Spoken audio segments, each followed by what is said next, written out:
Welcome back. Now, the Human Rights Commission is looking into racism and discrimination in the advertising industry. There were outcries over Tresemme and H&M campaigns in recent years. The inquiry aims to deal with the issue and avoid future tone-deaf campaigns. The 5-day inquiry will sit until Friday. eNCA reporter Govan Whittles is watching proceedings and joining us now live. Govan, tell us about some of the testimonies that you've heard on the first day of this commission.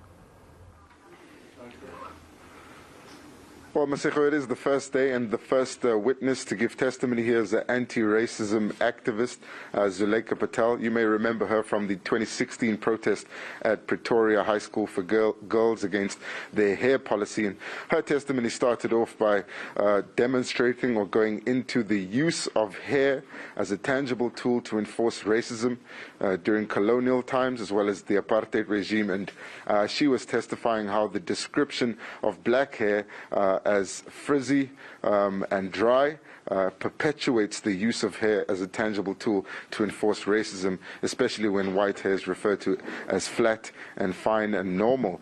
And that was mostly focusing on the history of hair being used to discriminate against people. And her testimony also focused in part about on that protest at Pretoria Girls.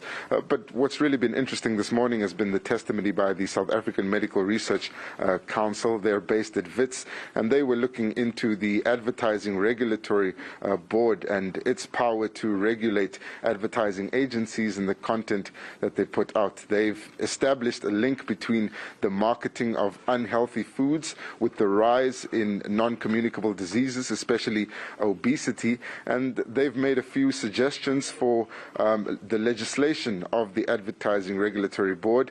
Right now, it's not legislated at all, and brands or firms have the option of opting out of being a member of the Advertising Regulatory Board, essentially opting out of self-regulation. So they want this membership to be made compulsory, but they've also got a few pointed examples that they want enforced. Among them is stopping brands from using cartoons or fantasy characters that children may identify with to advertise food that may be bad for them, saying that right now there's nothing stopping companies from doing so, and they believe that this should be done. Let's have a listen to one of the researchers who gave testimony here at the first day of the inquiry. The first very big problem with the ARB's functioning is that it is completely voluntary to be a member of the ARB, which simply means if I do not want my marketing content to be regulated, I withdraw from the ARB. No questions asked. Also, members of the ARB fund the ARB on an ad hoc basis. In other words, I elect to be a member, I decide to make a donation to the ARB, and that is it. There's no specific membership fees that are levied, and it's not transparent.